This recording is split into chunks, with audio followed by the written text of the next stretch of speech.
Right,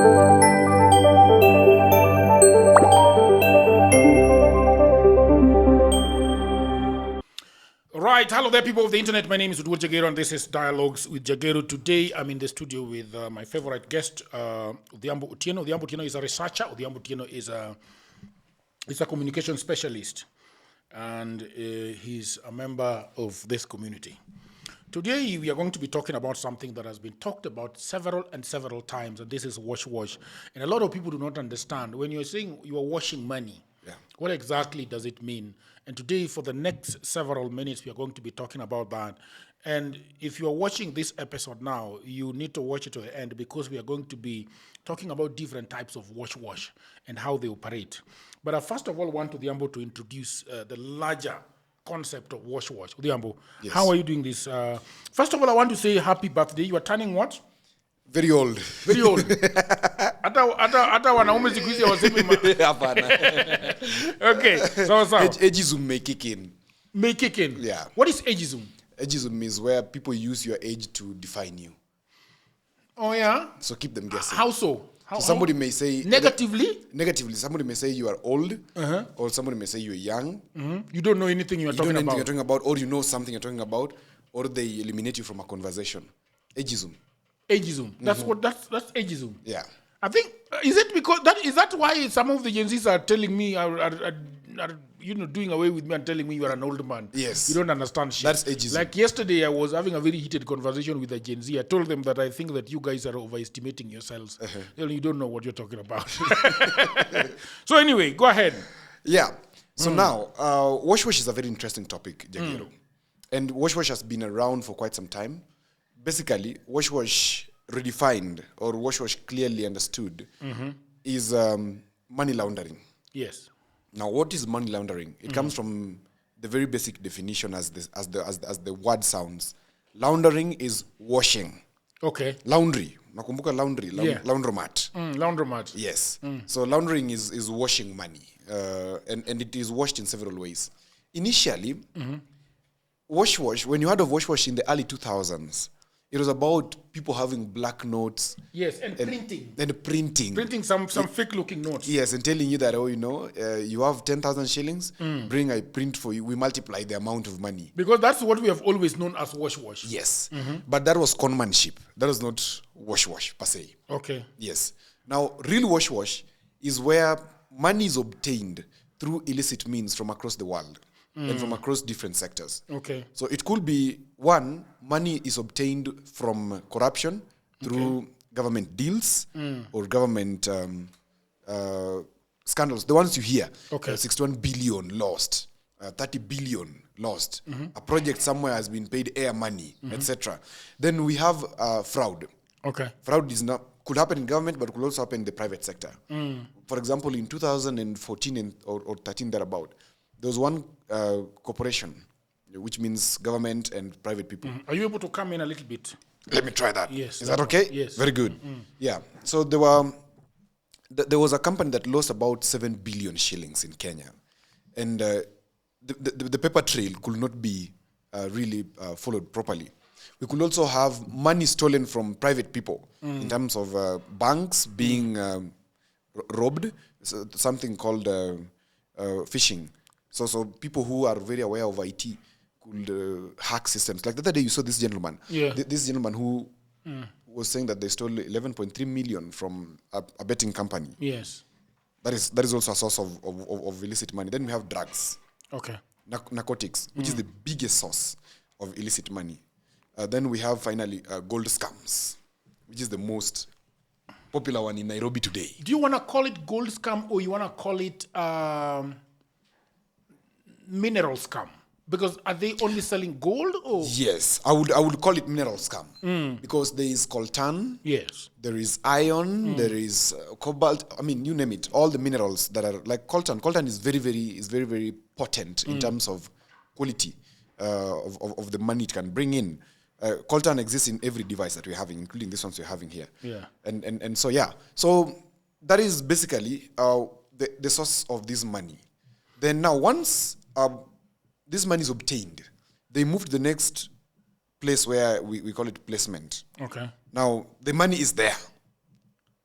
So, assuming Yeah. that a government operative has stolen, let's say, 500 million, it is stashed in an account somewhere in Dubai. So they want to bring it in Kenya. So now this is how it happens. Okay. So we start with the government one. Okay. Now, when government officials steal money, they don't steal the hard cash. They steal it through tenders, contracts, and funny ways of obtaining the money from the government systems. Then once they have this money, they don't actually have it in cash where they are. This money is always transferred to shell companies. A shell company is a company where the directors are proxies to this main man. So like, for example, I can have my grandmother on the CR12. Okay. Or I can have a girlfriend from Dubai on my CR12. So, and then the company is paid as for services that they did in Kenya. But actually there's no service done. Okay. Or it can also be budgeted corruption where, for example, a road is to be constructed at 6 billion shillings. For example, there's budgeted corruption where we budget a road to be 6 billion shillings, but the actual value of the road is 2 billion shillings. So which means 4 billion is stolen money. This is the most popular one in Kenya from government officials. Budgeted corruption. So can you take us through?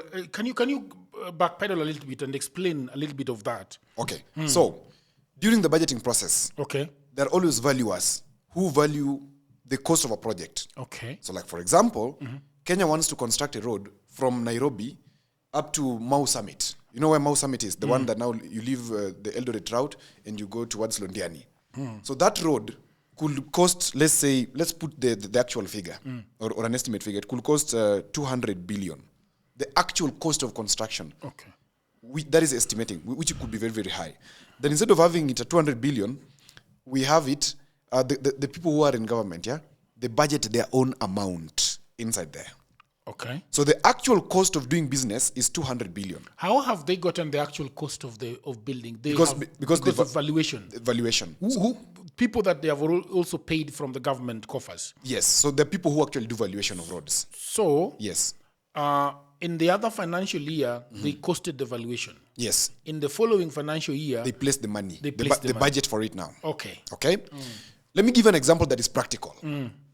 When Jimmy Wanjigi brought the question of the SGR that was to be constructed from the port of Mombasa to Malaba, it was going to cost 50 billion shillings only. Okay? 50 billion. And this was not going to be done by government. This was going to be done by a private person, which means they're going to construct, operate, and then hand over. By the time Uhuru Kenyatta was getting to power, this idea was brokered during the Grand Coalition government. Ile nusu mkate. By the time the Uhuru Kenyatta and his team were getting to power, they shifted this money. They reviewed this amount to 325 billion. Wow. That is how many percentile increase? That is close to 400% increase or thereabout. And this 325 billion was to construct now this same SGR from Mombasa to Nairobi.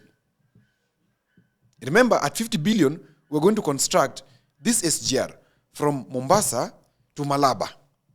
At 50 billion. To Malaba? Malaba. You know where Malaba is? Yeah. Past Kisumu. Huko, next to the border. But now at 325 billion, we're going to construct from Mombasa to Nairobi. Before you knew it, it jumped further to 625 billion. Are you surprised? 625 billion. From 50 billion, it was 325. 325, again, it was reviewed to 625 billion. And now for 625, it was coming from Mombasa still to Nairobi. Then there's another 325 billion that was taken to extend it from Mombasa, from Nairobi to Naivasha into Uhuru's farm. Literally. Okay? So this is how budgeted corruption works. So this one was going to be a loan from China. Now it is no longer PPP. It is now loan and match-up. What is match-up? Match-up is where the person you're asking for money says, I'm going to give you 70%. You must provide 30% of the amount. Oh, I see. Okay? So now you So match it's asset is like asset financing. you match it up from your pocket. Yes. And that means from the government's pocket. Exactly. And that means from the money, the people's money. Exactly. Now, not to go too deep into it, because it can take us a whole day to discuss it. This other amount, because the actual cost of constructing this thing is actually 50 billion still. Even if we factored in inflation, it won't go past 100 billion today. But already 625 billion was put in place. A bulk of this amount did not come from China. Bulk of this amount came from Kenya. Public coffers. The public coffers. So this money, there's no way you're going to put it in the system in Kenya, because it will imbalance the system. It will raise the inflation. When a lot of cash is in the market, it will raise inflation. So you take this money out, and there are countries which are called safe havens, where these monies are taken. Okay? So let's say 300 billion is taken out of Kenya. Where is it taken? It's taken to Cyprus, it's taken to Swiss, you must have heard of Switzerland. It's taken to Cayman, you must have heard of Panama Papers. Cayman Islands. Cayman Islands. Because they have very discreet policies on accounts of people who are... Because these governments are earning interest on this money, and therefore it serves them. Correct. So now this money is there. So now this fellow wants to bring back this money to him. This is what we call capital flight.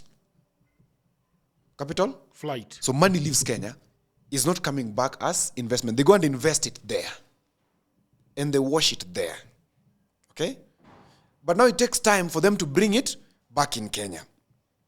And that is why between 2021 and 2025, we have had a sharp rise in wash activities in Kenya. Sharp rise. Because now money is being flown back in bits. There are guys who you see them, they're just living lavishly in Nairobi. And you wonder, what job is this guy doing? They're just smartly dressed and there's nothing they're doing. And they're driving big cars. With an S250. S250 is too small. They drive S400 Maybachs. They drive G-Wagons. They drive the best vehicles you will ever see. So now, this is one, in terms of government. Two, that's atrocious. It is very painful. Two, these guys who are in narcotics, you know, there's no way you're going to enter narcotic money into the financial system. Now, why is it difficult? Because our audience needs to understand. Yeah. Why is it difficult when you have the money? Why is it difficult to just go and deposit in a bank? Because you should just be able to walk into a bank and put the money and tell the bank I've brought the money. Yes. Don't ask questions. Don't ask questions. Bank and do business with it. So now our audience must forgive us for their naivety. Because when you have money, when you're used to money below $1 million, Bob, you don't know what I'm talking about. This is money beyond $1 million. These are people who can operate over 300 million in a month. Okay? So for you to deposit 1 million shillings in Kenya today, you must bring the invoices or the receipts or the contracts where you got this money from. Otherwise, there's an automatic reporting system in the bank that whenever deposits above $1 million is made, then CBK is notified. It is automatic. And when it's a suspicious activity, like when you deposit $1 million in a day, 4 million, or even just 3 million in a day, it is flagged. Okay? Because once you bring this money, you need to give evidence. Yes. That actually I did a job. And personally, my account has been flagged before for receiving such monies. And not that I am a wash person. It is money that came from a client. Yeah. But since we didn't have proper paperwork, it was like, I'm going to do you this work, it is 3 million shillings, you will channel it to my account. It is out of trust. And the client has too much money. So when the client paid, this particular bank called me and I had to explain. And the client had to be called and asked, did you actually do this? Can you then provide the documentation? Otherwise, this account, we cannot give this guy this money. Yes. Okay? So, narcotics is the other one, where there is too much money that you've obtained and you cannot put it into the system because for every amount you put in the system, you need to comply to tax regulations. So how would you explain walking around with 30 million shillings? You want to deposit in a bank and you can't pay tax for it because you don't have a company that Yes. You get the point? Yeah. Yeah, you don't have a company that is going to pay the tax. You're just working with it because you're a narco head. Okay? Now, what do narco heads do? They open things such as saloon, transport. They go to real estate. Yeah, these are places where they wash the money very, very fast. Okay? So narcos have the money. And now, from where they are... When you call them narcos, it sounds like Mexican. Okay. Yeah. Drug lords. Drug dealers. Drug dealers. But narcos is also okay. Yes. So when narcos have this money, they come to Kenya with it, or Africa. For a long time, it's been Nigeria and South Africa that have been very big in this wash thing. Kenya started picking up strongly in 2021. Is there a reason as to why that? Yes, there's a reason as to why. Because by then, Kenya was very relaxed in terms of their money laundering laws. Yeah. It was very, very relaxed.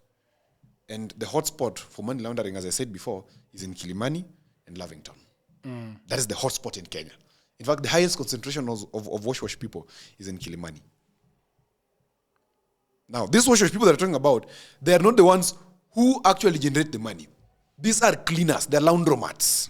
the laundromats. They're laundromats. The actual owners of the money are abroad. So, for example, these drug dealers. Or they are in Kenya, but their money is abroad. Or they're in Kenya and the money is abroad. Yeah. Either way. Yeah. But the thing is that the money is abroad. So the money is channeled into Kenya. By way of cash. By way of cash. So for narcos bring it by way of cash. Yeah. So you ever had somebody's arrested at the airport with dollars, with like $6 million in cash? I also heard that they can actually charter plane and land in land in Wajir. Exactly. With the dollars in a chartered plane. Exactly. Especially the failed states like our neighbor. Our neighbor is one of the biggest routes for bringing this hard cash, this fake money, or this ill obtained money. So failed states. You mean Uganda? No. I mean the one the one with the largest coast, Somalia. Yes. Yeah, Somalia is a failed state, and it is you find Somalis in Nairobi today doing very big business and buying real estate. Do you know why? Yeah. Where are they getting the money from? We have been told that Somalis are very entrepreneurial and they have got their brothers and sisters abroad that are always pouring money into the country. And, if a Somali goes to the Odhiambo, who is a fellow Somali, and say, I need 3 million, they will give you. And they will trust that you'll do good business and they'll return it. That is very true. We don't deny it. Yeah. Community level is very true. But where is the money coming from? Who has been arrested the most at JKIA with illicit money transfer? You've heard of these companies where they use money transfer, whatever, Dahabshil, etc. Yeah. They were even accused one time for financing terrorism activities. Yes. You remember? These things come because there is somebody somewhere with money and they want to channel it to a particular country. So they have carriers. Yes. So let me make this clear, Jagero. Somebody has the money, the hard cash, in terms of drugs that have been sold or in terms of piracy, that the money is always brought in cash. Then they want to now enter it into the system to clean it now. That's what's called now wash. So what they do is that they have these either women or men who are in transport industry. Transport industry is the best to wash the money. Because in a day, somebody owns 5 vehicles. The vehicle does business for 35,000 per day. 35 times 10, let's say for example, that is 350,000. This is the legitimate money that is supposed to enter the system. But ikifika jioni, this person goes and deposits 700,000 daily. So it means 350,000 is what? Has been washed. Yes. And they can have 10 of those buses. So they can even have 2 million buses. Okay? So the more buses you have, the better. Are we together? Yeah. That's number one. Number two, so let's say, for example, this person was given 6 million to wash. 6 million will take them how many days? You can calculate. It will be very short days. It will be like 2 weeks. And that money will be in the system. So once ameingiza kwa kampuni yake, like my company now has the money. So what I do, I pay his company a shell. It's called a shell because it has no office. It has no workers. It has no address. It has nothing. It is just a bank account and a name. That's what is called a shell company. So the money I pay that company for services, quote unquote. Services delivered to my transport company. See, he has received his money. Yes. He has received his money. He has received 6 million, Bob. Or I can charge a fee. And normally people charge a fee of between 15 and 25% of the total amount. So he receives his money. The second one is hotels. So if you want to enter the transport industry, just know that you may be competing people who are not actually working. Yeah. They are actually cleaning money. Hotel. You see these big hotels, very big hotels in Kenya and beyond. Most of them are not making money. Somebody has 6 billion stolen from the government or money stolen from whatever, and they want to clean it. So the hotel, if you sell food and even the rooms are booked, normal occupancy rate in Kenya today is in fact, it depends with the season. Like for example, January to March is always a very low season because people are back to activity. April, thereabout, to August is mid-activity. Now, between now and December is the highest, is the peak. This is where the hotels register 80 to 90% bed occupancy. Yes. Okay? Now, when hotels register 80 to 90% bed occupancy now, that is where the hotels make most business. But you tell me, a hotel that is having 20 to 30% bed occupancy in January is recording over, let's say, for example, a hotel that would do the real actual or the true value of money that they could transact in a day on legitimate business is 3 million shillings in a day. But now, in January to February, or January to March, this hotel has been transacting 10 to 15 million per day. Will you go and count how many people slept in the hotel rooms? You cannot count. You cannot count. And even the people taking coffee, Even barbecue by the pool. Yes. Blah, blah, blah. You can't count. Outside catering. You can't count. So what happens? This person deposits the money, then he pays out this money to the shell companies again. People are providing food. Yes. People are providing whatever. Yeah. So you're paid for catering services. Cleaning companies. Cleaning companies, exactly. Those, you know, you're getting it. These people are, they're very brilliant. Yes. The other one is events, entertainment. Transfers from the airport. Yes, transfer from the airport. And that's why you find hotels doing very powerful businesses, but you don't really get it because who sleeps there? Who sleeps there? You walk into these hotels, most of them don't have people sleeping there. Because people no longer actually sleep in hotels. People are actually going to Airbnbs, but hotels are still doing business.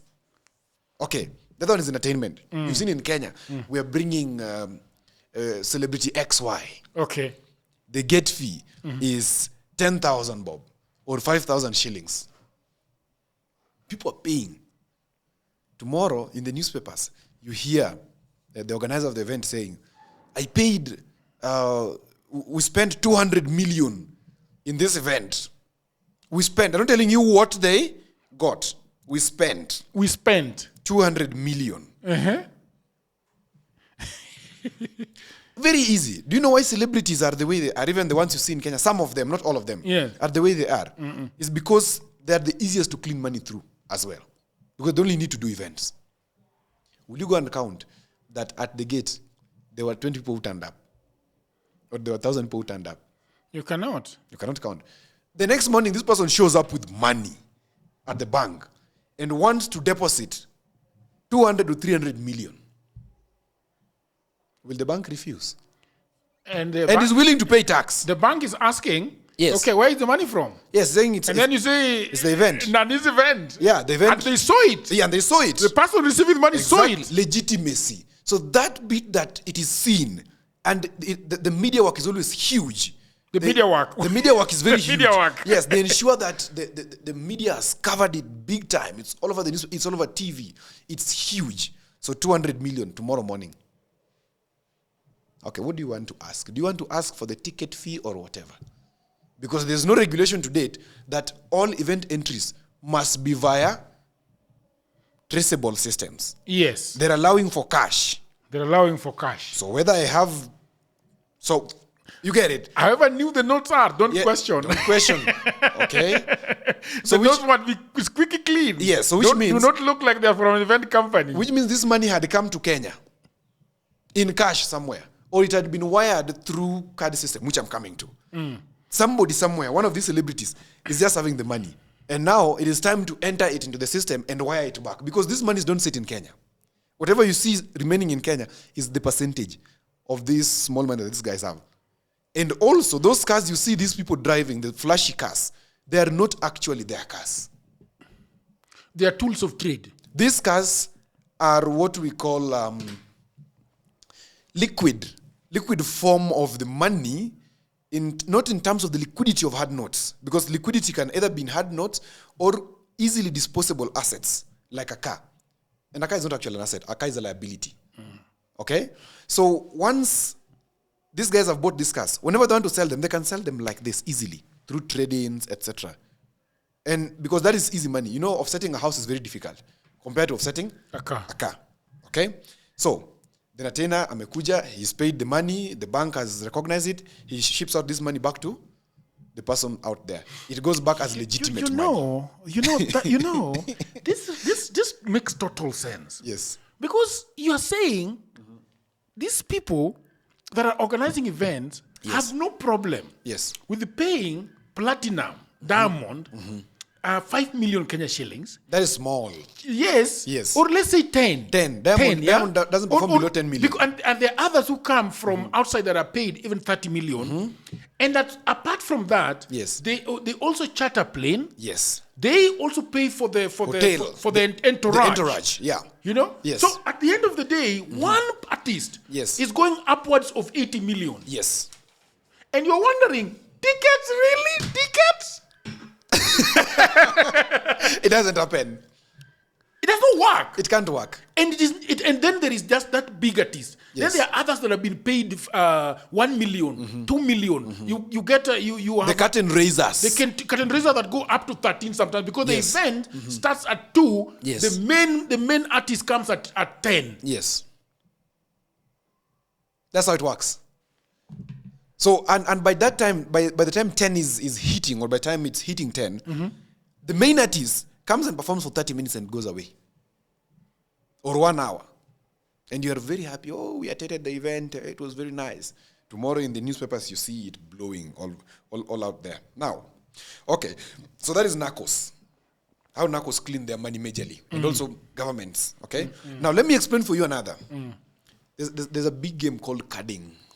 Carding. You know carding? From the ATM card. Yes, from the ATM card. So there's credit card and debit card. Let me explain. So a debit card is a banking card that you use to withdraw money. The money you have. The money you have. So you only debit from the account. Debit means removing. Credit means credit card. If you have a credit card, you're somebody who is very having a very good work environment and a very good bank relationship. So the bank gives you money in advance that whenever you feel like, don't be disturbed. Wherever your money will come, we'll just deduct. So the credit card is always limited. So some people have credit cards which are 200,000, some 1 million, some 2 million, depends with your agreement with the bank. So these credit cards, like for example, America is very susceptible to this thing. America has so much money that America operates on credit. And most Americans who are watching this, listen very carefully. When you go to the grocery, or when you go to the supermarket to buy anything, and you swipe your card, be very careful to note that the money that you've swiped is actually the actual cost. Whenever you give your card, you hand your card physically to the other person receiving it. And he turns, or just where he stands, he can take a photo of the back of the card. I don't know if I have my card here. I want to demonstrate for you what I'm talking about. So like mine is a debit card, okay? From this, it's a red card. I don't want to expose the company. You don't want to expose the company. I don't expose the company. So, yeah, I hope. let me try like that. So, and let me cover this. That sounds like Barclays.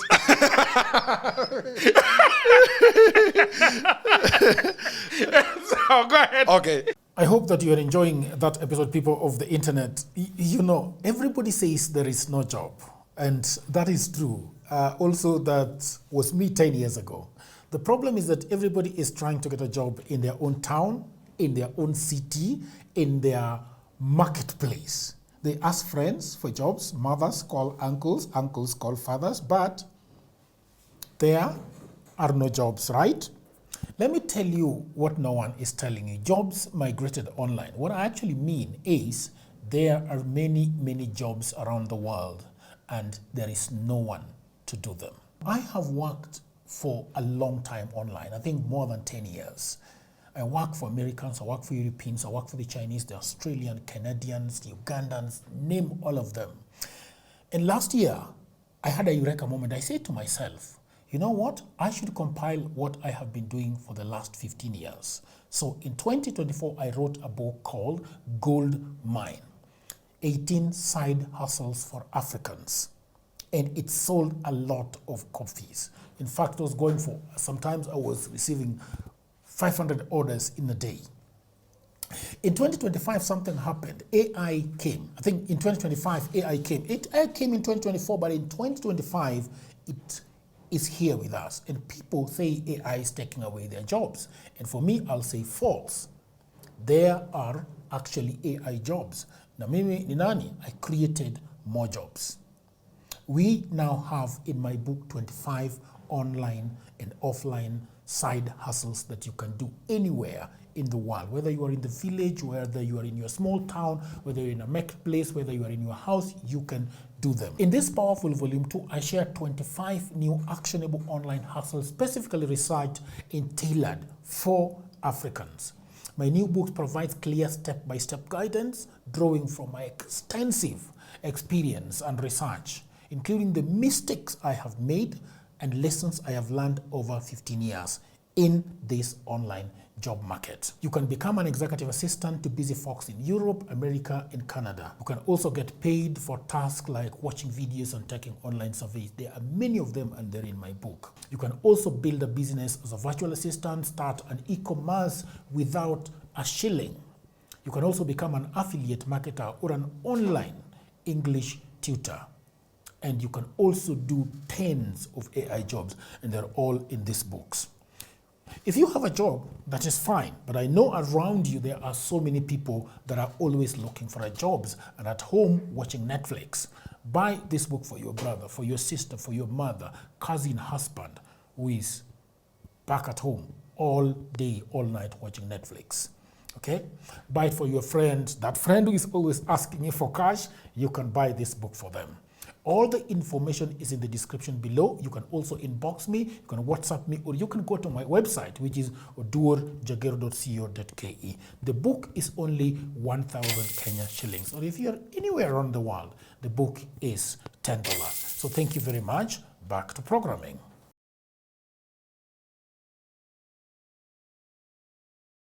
If it doesn't come out clearly, then it will do it.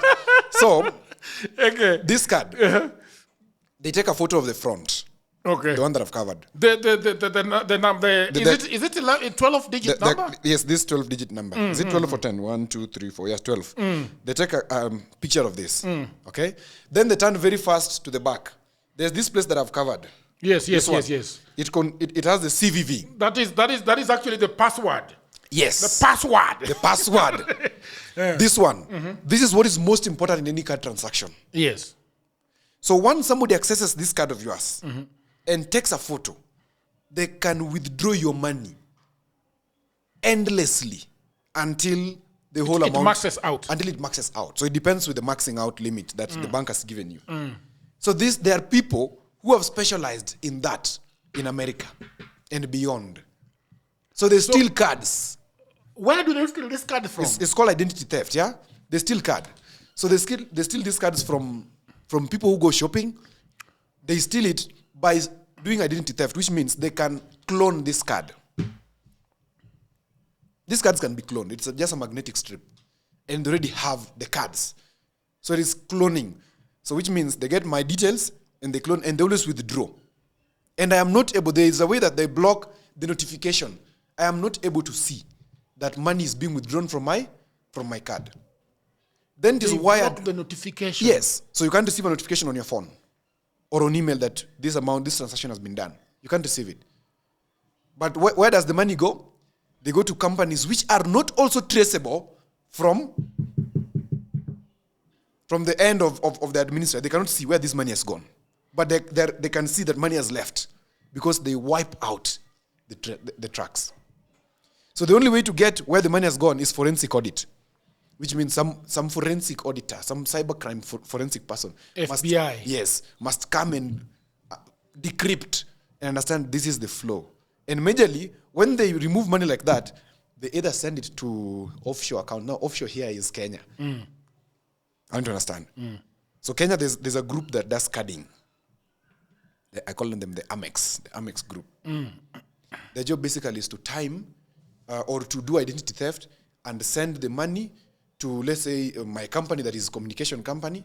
Because I do events, I am sent for, let's say, 6 million. To do an event. That will turn out to be just a small conference of 20 people. But the money is sent. They've paid me. Then that money sits in my account for some time to gain legitimacy. Then I will withdraw it later in chunks. Okay? Then I wire it back to whoever sent me the money. That is for carding. Now, most of these people you see, these young boys in Nairobi, who are living very lavish lifestyles, very lavish, they're doing that because there's nowhere to take this money. You meet them, they have the cash. There's nowhere to take the money. Because it is already there. It is either coming as cash or it's coming as Amex money. And they have 25%. You know, most people think that this is too much money. This is not too much money. If you're surviving, you think $1 million is too much money. But these guys have over, because 25% of the amount could be 40 million. And they don't know what to do with it. They don't, because their mind is not investment oriented. Their mind is obtainance oriented. They are obtaining. So now once they obtain, they don't know what to do with it. Now what do? They start buying very lavish vehicles and living very lavish lifestyles and flying them girls around. And doing whatever you call it. Anyway, so now the whole thing is here. We go to the gold scam now, or what you call mineral scam. I think that is the most popular one in Kenya lately. And as I said last time, people from your home do it a lot. From Nyakach. Yeah, people from Nyakach. Even yesterday, I think I was discussing with you, was it? There was a gentleman who was caught for defrauding a foreigner some money. Yes. So let me say this, Jagero. You are conned at your point of greed. You are conned at your point of greed. So identify what is your point of greed. Anyone who has been conned before, they know. They are conned at their point of greed, not need. Greed. Your darkness, your theft index, your desire to steal. There is where you are conned. Your desire to beat systems. Your desire to accumulate. So, for example, there's gold in Congo, but these guys can't fly into Congo. There's gold also in Kenya, Makalda. There's gold in Rongo. Now, Yugi is where I come from. There's gold in Ikolomani. There's gold in Taita Taveta. There's gold all over. But remember, Kenya has very weak guidelines in terms of mineral processing and whatever. There's very weak, very weak. And all that. Yes, there's very weak guidelines. Unlike Tanzania. Tanzania has very strong systems. That's why you find big miners in Tanzania. In Kenya, they're artisanal miners. Now, gold comes from Congo. Congo has some embargoes on it. There's a way that they cannot sell that gold easily. In fact, Congo is at war. Everybody's mining. Everybody's a warlord. They have their small space and they're mining and they're removing the gold. And then the gold is flown into Kenya. So legitimate, it's not flown, it's brought via panya routes into Kenya. Panya routes? Panya routes, yeah. Panya routes is like at the border. Yes. You know it. They're not passing. Why don't they fly them? They can't fly it because it has to pass through custom. And when it passes through custom, they must verify the origin. Because there's a rule, there's a law. Because money is gold. Or rather, gold is money. You see, I don't know how to explain this better for you, Jagero. The currency of a nation is against gold deposits. Nothing else. You must have gold reserves. And where are these gold reserves? They're in Britain, they're in America. Countries literally take gold to America, okay, into the reserve. And then... Why can't they just have their own? Why can't they just have their own? Which is the world standard currency? The dollar. The dollar. So why is it a world standard currency? It was adopted as a world standard currency, okay? Yes. Remember, America owns the SWIFT code. You ever heard of SWIFT code? Yes. That before any international transaction goes through. Walinyang'anya Russia. Exactly. Okay? Before any transaction goes through, it's America who will have to verify it. America will have to okay it. Now for them to okay it, they follow the trail of this obtainance. So, for example, Kenya has to buy gold from the international market, take to America, and then America increases their dollar reserve. So then America can give them dollar because America prints dollars out of the thin air. Because them, they don't have any reserve. It is the world standard of money, so they just print. Kenya cannot risk that. That is why Zimbabwe tried printing it and failed terribly. Yes. When you risk that, you'll have something called fiat currency. Which means currency that is based on nothing. Money that is based on nothing. Money must be based on something. So, majorly money is based on gold. So let's say this fellow has gotten his gold from Congo. And they're legitimate gold business people in Kenya, like it's called Nitni or something. They do a lot of jewelry. They're somewhere. I've seen their farm somewhere. Those ones are legitimate. They do jewelry business or jewelry business. It depends on the school where you went to. So they sell gold or they make jewelry? So they sell gold. So they get the gold and sell. Like, I think the one that you're wearing on your hand is gold. Right?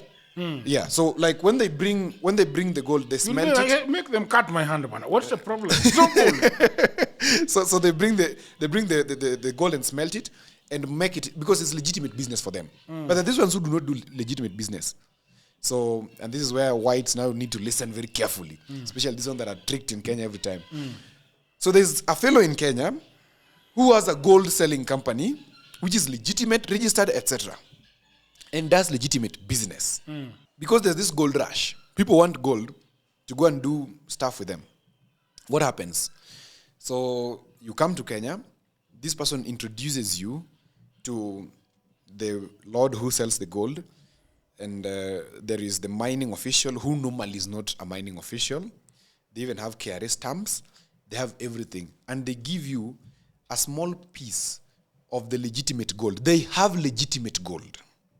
So they give you a small piece of the legitimate gold, which they have bought before, to go and test, to confirm even the quality of the gold that they are selling to you. And they give you this for free? No. They give you plus a security person. And majorly it's always either a police officer or an armed person. Where are you going to test it?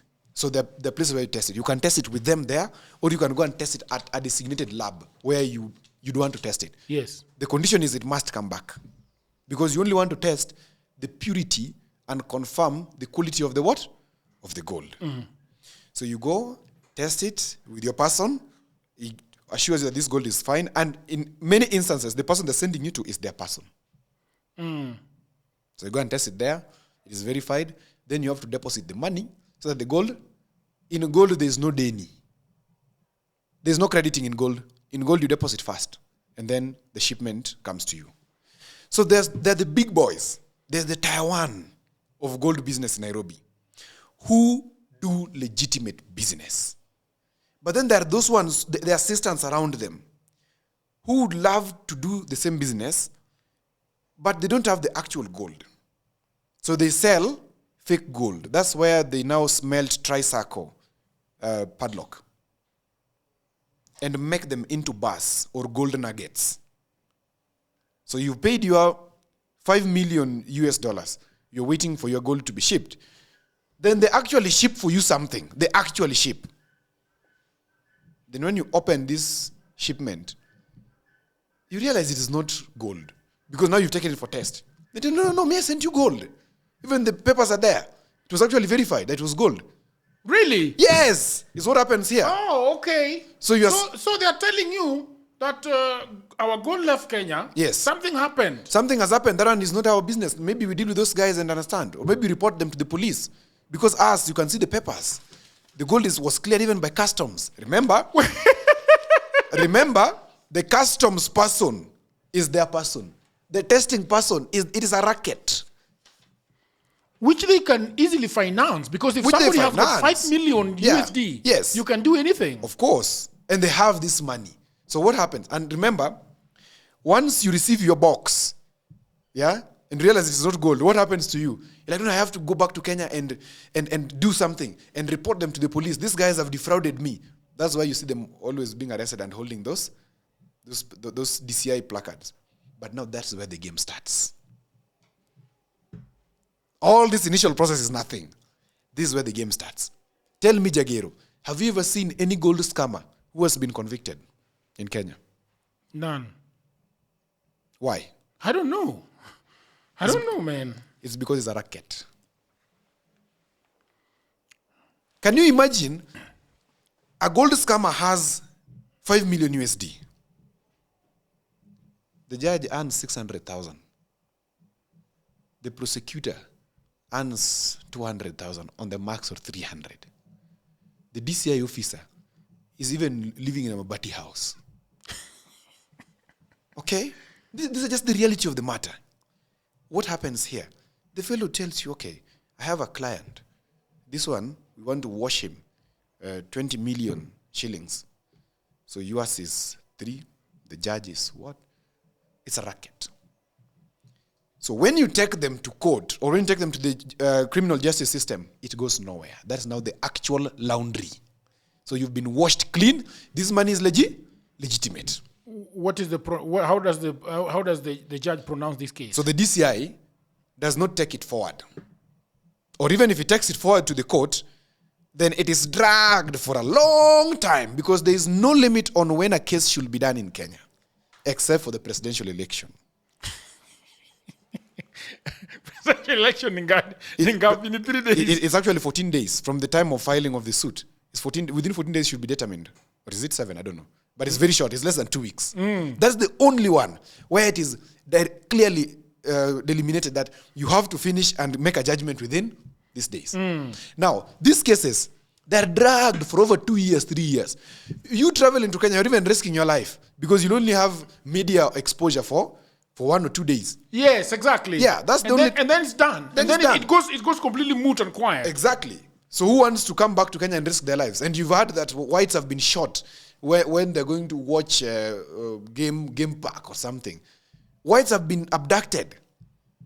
Do you want to risk your life because of that small money, quote unquote? So how should they have bought the gold? That's why I always say, always ensure you have the law on your side. Do things as legitimately by the institutions as they should have been or as it's prescribed in the procedures of acquisition. If you are going to do things in a weird way, ensure that you have the street behind you. But if you don't have the street behind you, then they will wash you. So why is this person that is being washed, what is he running? What is his point of greed? The point of greed is to obtain profit. So when you obtain gold that has not passed through the system, it means your profit is going to be huge. Or you are buying because below the market price. You're buying below the market price and you've evaded tax. So wash basically is about evading tax. Because or evading and playing the financial system. True. You are evading and playing the financial system and also evading tax. Because, Jagero, 16% that we're talking about at below 1 million. It's nothing. You will see it as it's not so huge. But anything beyond 10 million, 16% means 1.6 million. You are losing 1. Actually, that's why very rich people do not pay taxes. Very rich people don't pay taxes. In fact, they evade tax. And many people don't know that even in the payment of tax, you should not pay tax on the income. You should pay tax, especially for business, you should pay tax on the profit. It's not 16% of your income. Because what happens? This income, maybe cost of business is like, let's say you're earning. So there is a lot of inflating of overheads. Exactly. And look, it's very brilliant. If you talk to any taxman, they will tell you, inflate your overheads and you pay less tax, but pay tax. Okay? But many people don't know. So these guys know that at their level, 16% means 1 point, means 10 million, means 20 million, means 30. Yeah, means like 40. 16% of 3 billion, for example. Yes, that is too much money. That is 200 and something, I don't know. I'm not very good in math. But it's huge amounts of money. That is loss. Yes. Okay? Now, the other point where wash people also excel, Jagero, is in real estate. Do you know why you cannot buy a house today in Kenya? Especially in Nairobi. It is because in the past 3 years, 64% of the over 1,000 cases that have been reported as money laundering schemes is from the real estate. Whenever you see a country or a city that the real estate is thriving, one thing is for sure man, happening. they're building them, bro. They are building them they're planting them like crops. They're planting them like crops. Ooh, if you go to Kilimani area. Yes. Yes.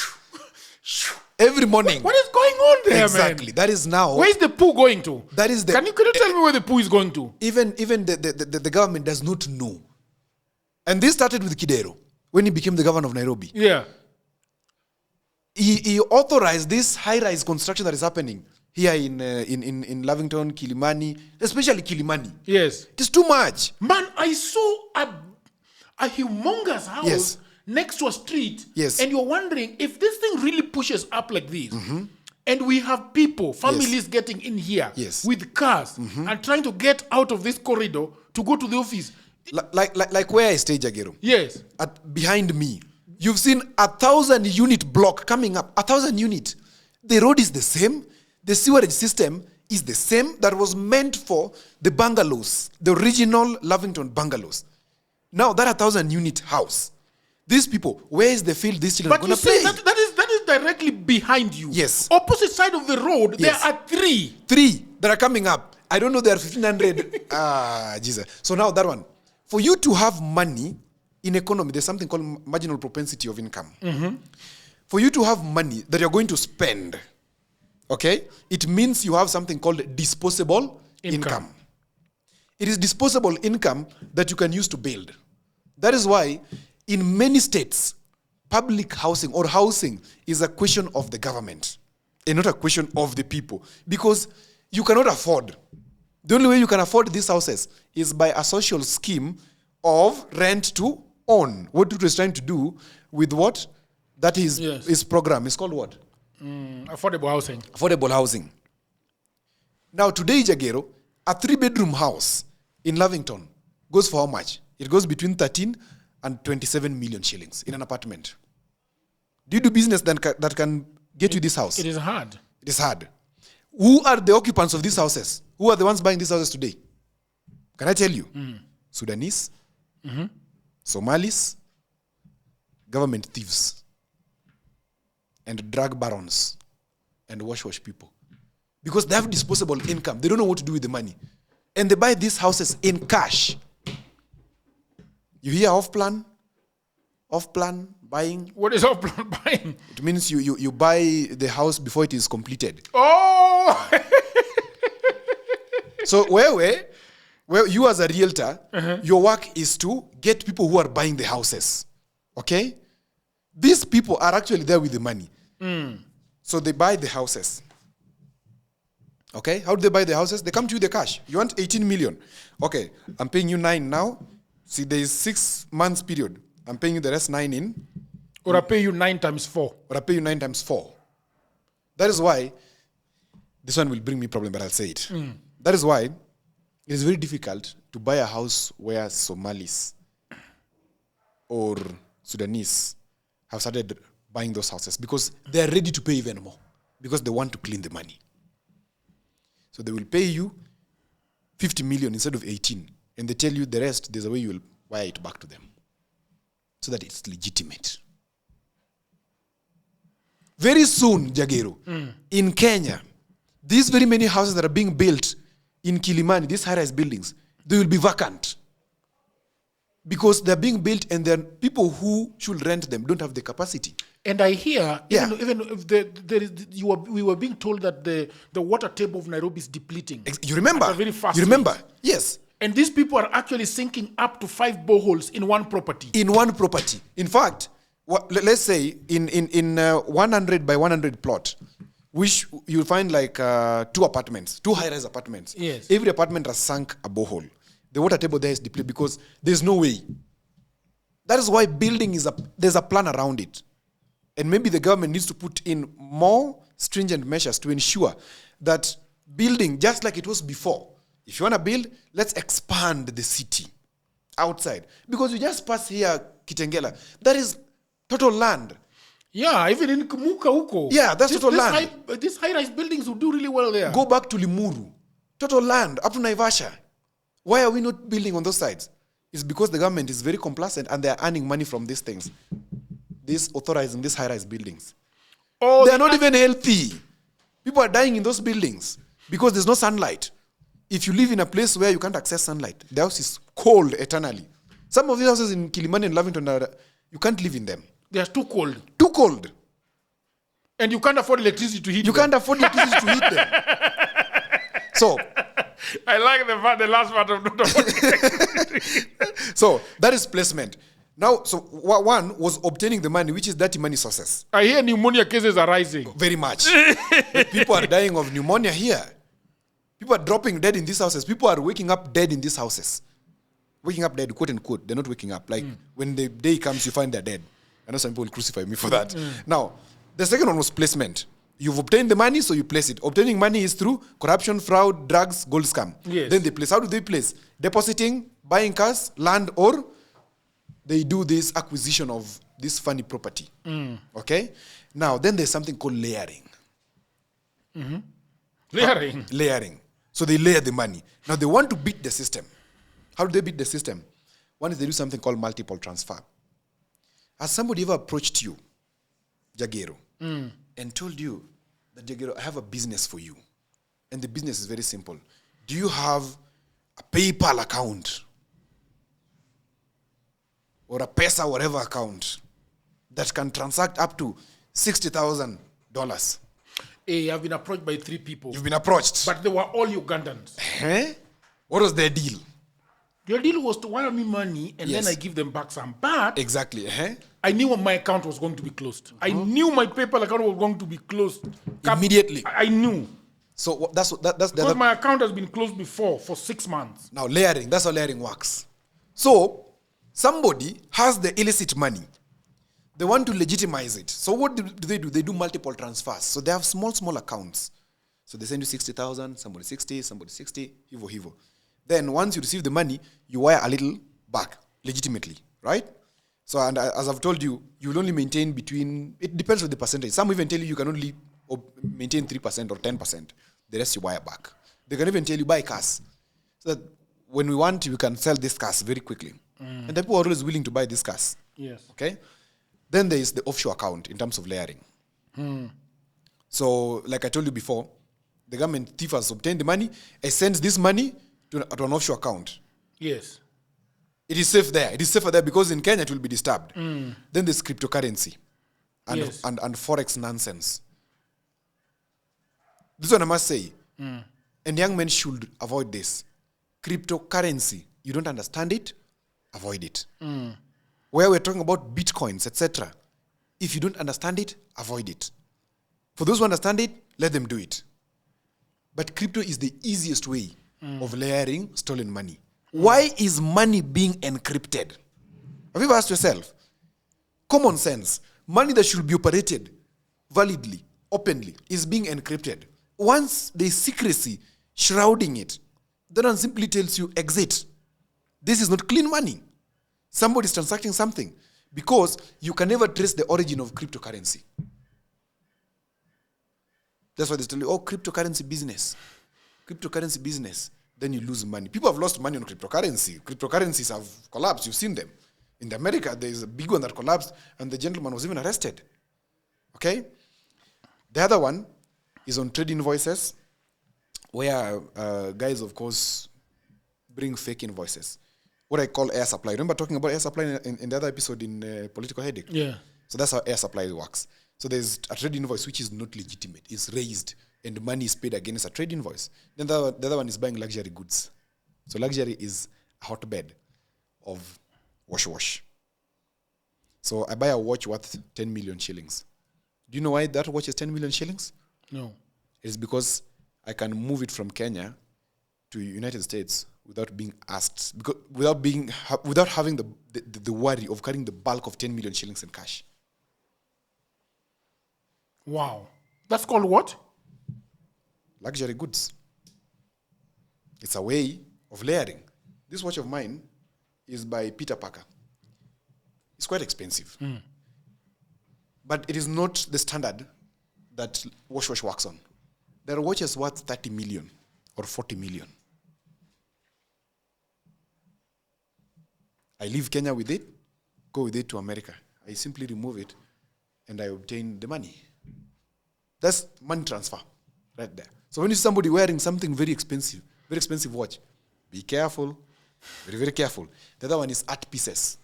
You and me love art. Yeah, art pieces. Art pieces are very expensive. Do you know, have you ever wondered, most artists don't know. When you go to these galleries and you find a piece of art being sold at 600,000 shillings, and then there's art display. Gallery. Have you ever done those things? We are going to do viewing at Siji What Gallery. And the viewership, you don't see the people you know. You don't see the Odhiambos. You see white men and Arabian men. Yeah, the Arabian men. The what? The Arabian men. The Arabian men. They've come to view the art. And it is expensive art, going for 6 million, going for 3 million, going for... So that art is a way of money laundering as well. Most of them. If art is not within accessible amount, like I don't know if you remember the Mona Lisa thing. Yes. It's one of the most expensive pieces in the world because the sentimental value attached to it. Okay? It's very easy for Mona Lisa art to be transferred from X to Z. It's very easy for a sentimental cap. You ever had somebody saying that Michael Jackson's shoe was auctioned for 30 million? What value does Michael Jackson's shoe has that is being auctioned for 30 million? Those auctions, be very careful with them, especially where they are auctioning very high value goods. Be very careful with them. It is not clean business, majorly. What do they do after they have paid 30 million for Michael Jackson's shoe? So that's how they transfer the money. So the person who has the shoe is legitimate, is a collector. You ever heard of collectors? Mimi ni collector. I collect luxury. So when they pass, they're collectors, legitimate. They fly for legitimate. And where does this money fly? This money flies in those private jets you're talking about. Just recently, or some years back, if your history serves you right, there was a president of France called Nicolas Sarkozy. Sarkozy. You remember him? Yes. He was involved in some very big drug issue. The plane, you remember? Yes, I remember the plane. Remember that case? I remember the plane. Most of this... And those guys were all arrested. Yes, and they didn't know what was going on. Because for them, they don't have to verify who has brought what into the jet. They don't actually care. So then they're flying. But I think the pilots knew something about it. I doubt if they... I watched that thing, but those guys... they were jailed, but later on they were... The law, I think I wrote somewhere that the law said that it is the responsibility of also the pilots to know what they are carrying. Yes, but back then they won't know. What military suitcases in the jet? It's suitcases. Who wants to care about what these suitcases contain? Yeah. Okay. So, but also the pilots should have known that this is not a cargo plane. I mean, 26 suitcases. You're not flying a cargo plane. When I saw the gentleman say that he saw 26 suitcases, and he wondered, like, who is this that is flying 26 suitcases? Yeah. And the person who was accompanying the suitcases did not even know what was in the suitcase. Yes. I think the pilots were mules.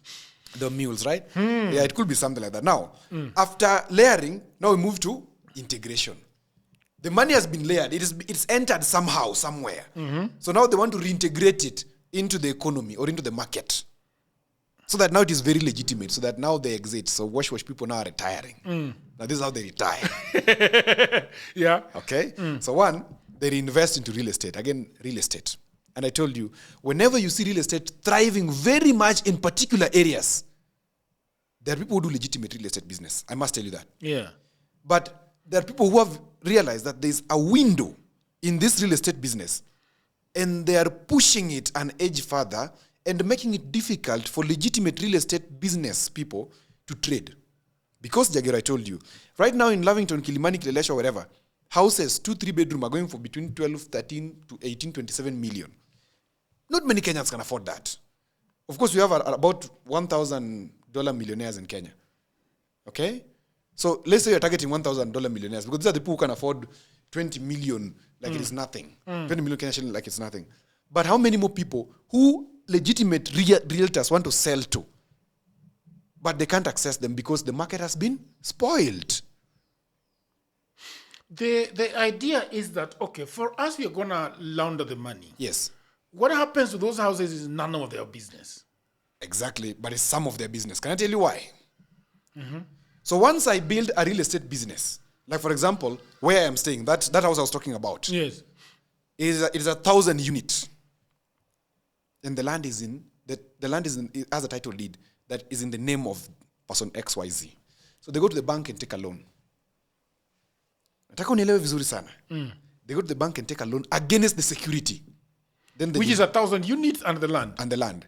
In Lavington, 1 acre goes for 300 million shillings minimum. Yeah, it's one of the most expensive pieces of land in Nairobi. Now, 300 million plus, whatever is there, it could be valued at 1 billion shillings. Then they go and take a loan against it. Listen to me very carefully, Jagero, this one. So they take a loan of, let's say, 1.5 billion. That should be having an interest of whatever amount on it. Okay. Then they default on paying the loan. You as a bank, what do? You go and repossess. So what business does banks really do? Or banks really do? What they do is they have a lot of securities which if people default on, they offset. Yes. They sell, they auction. Today, even banks are crying. They can't auction because nobody is there to buy these pieces of land and these houses that are being auctioned. Oh, I see. So you've given somebody 5 billion. Yes. He has given you a security of 1,000 units plus the land. Yes. He cuts away the 5 billion to wherever he's going. Yes. And then defaults. Yes. And say, okay, you've got a security. Deal with it. And the gentleman is living in America. What will you do? He's gone with the money. Or he's living in the UK. And by law, you can only repossess what the collateral. You can only repossess the collateral, though there's also the age where you can sell the collateral and get the balance or the difference from the person. You can still get the difference because it depends on valuation. But there's nobody to buy even this security that you're having. So banks are stranded with Houses, securities. which are mostly houses and Which real are estate. mostly houses and land and cars. Banks don't know where to sell these things. Because I am just thinking. So that's the business. I'm just thinking because this is very interesting. Yes. It will be very difficult for a bank to sell something for 400 million. Who is going to buy? That's the question. Who has 400 million lacking somewhere, just sitting, waiting for some auction to come and buy? Okay, it's the easiest way of buying houses, of course. Like, for example, a house that is valued at 70 million or 150 million in Karen. The most brilliant way of buying that house is not going for a bank loan. It is timing the auction. And you don't know when it's coming. No, auctioneers are always there. Auctions are always there. So you just time an auctioneer and ask them what property is available. They'll tell you, this property the bank is looking for, it was 150 million, the bank is looking for 70 million. So you will, of course, bribe the auctioneer some amount. But now there's the valuation. You must evaluate a property before you auction it. Because initially, it was on the fall of the bell or on the fall of the hammer. Initially, it was on the fall of On the fall of the hammer, which means the highest bidder. And now it is on the fall of what? Now it's valuation, it has to be valued. But still there's corruption within it. Because banks are stranded, they want the money. Bank without cash is nothing. Because bank's business is selling the government money. is asking for some. The government is asking for some. So that was one. Yeah. So loan is a very good way of retiring. They retire with that money. It's legitimate, it's good. They're living large, they buy yachts and they're living whatever they're living. Two is businesses. So you find a former wash person or a former money launderer has since evaded the radar of the police. He's just calm, he's invested in his real estate somewhere or is invested in a school. He's got 20 Airbnbs. He's got 20 Airbnbs. A small hotel somewhere. Yeah. Yeah, so this small hotel can clean the remaining amount or the amount was cleaned, so he's just peaceful. He's obtained financial security, financial independence and financial security. So what is this person looking for? Maslow's hierarchy of needs. is at the highest level, self-actualization, so they go into politics. They go into politics. Okay. Easy. In politics, when they go there, they go to protect their interest. That is why when you're shouting outside here, our rights, you don't know what's going on, because the people who are in parliament, majority of them, and Matiang'i said it in 2022, are wash people. That's the reality. Majority of these parliamentarians who are in parliament today, I say without fear, they don't understand policy, they understand nothing. Because what they are doing is protecting interests of their masters or their own interests. Because once you're in parliament, you are a vote on policy. You're a vote on a bill. So the government has to lobby you. So they don't want to rough you up. Because when they rough you up, they could lose a bill. Okay? It's very interesting. Politics. Oh, I see. Yes. We know. Yes. We know what he has done to be where he is. Exactly. But he's an asset. It's an asset. And sometimes we can push him a little. So they tie you on a leash. Utakula kwa urefu wa kamba. Yeah? Unaenda kidogo ukileta mchezo, they pull the kamba. They're like, come back. So they send you DCI. Come back. This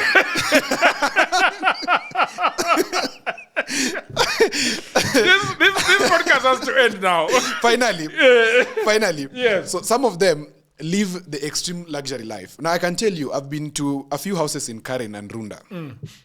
They have actual deposit of hard money in their bunkers, in their safes. These people are. There's a time they visited another politician. Yes.